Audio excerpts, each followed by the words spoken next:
Hi guys, and welcome to today's lesson on history of the atom. Last lesson we looked at different types of separation techniques, and that's where we're going to start off today's lesson. The first question says, name the process where a liquid turns into a gas. Now there's two options for this. There's boiling, and there's also evaporation. Evaporation only occurs when the top layer of particles reaches the boiling point and they turn into a gas. Boiling happens throughout the water or throughout the solution. Right, last week, give one technique that can be used to separate an insoluble solid, so something that doesn't dissolve, from a liquid. Well, if it hasn't dissolved in a liquid, we can use the technique filtration. Now what that does is it uses a special type of paper to separate the larger particles, the solid, from the smaller liquid particles. Now the last question, define the term element. An element is made up of one type of atom.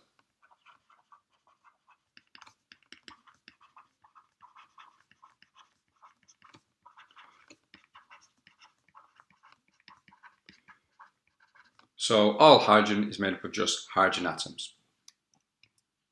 Right, so we're going to start by looking at the history of the atom. Where did it all start? And initially, scientists thought that the atom was just a round sphere. Now this was one particular scientist in the 19th century, and it was John Dalton, and he came up with the idea that atoms were just spheres, just round objects. Now later, a scientist called J.J. Thomson came up with the plum pudding model, and what he suggested was that the atom was a ball of positive charge with negative charges scattered around it randomly. Now we also know that this isn't correct. An atom does not look like this. So what happened between this model and the model we know now? Well, there was two scientists called Rutherford and Marsden. And what they did was something called the alpha scattering experiment, where they shot positive alpha particles at a sheet of gold foil, which was only one atom thick. Now, if we look at just one of those atoms more closely, we'll see what would happen if you shot one of these positive alpha particles at it.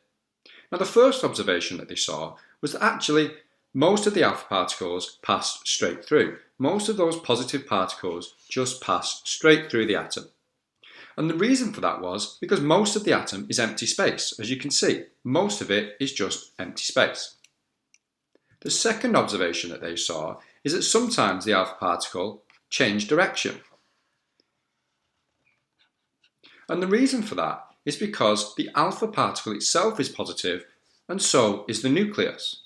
And when two things of like charge come close together, they repel, so that they saw that the alpha particle changed direction slightly. And this told them that the nucleus was positive. Now the third observation was that sometimes the alpha particle bounced straight back in the direction it was shot in.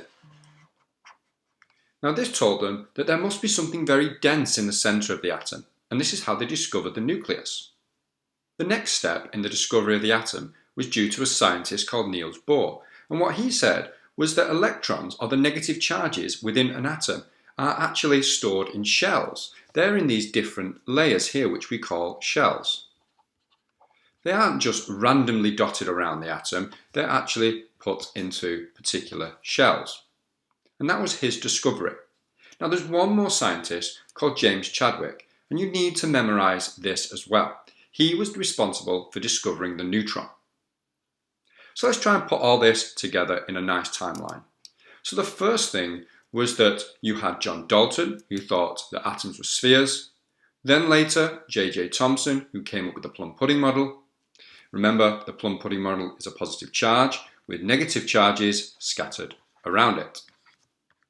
That is a key definition which we'll need to learn. After that came the Rutherford and Marsden experiment, where they did the alpha scattering experiment and found the nucleus. And finally, it was Niels Bohr and his discoveries, where he looked at shells and how electrons are stored within them. And that's all there is to it. It might be a really good idea for you to copy down this timeline and write little notes under each discovery so that you know what happened at each stage. But for now, I'm going to leave you with 4 questions to have a go at, and then if you need any answers to these, put them in the comments below and I'll do a worked example for you. See you later.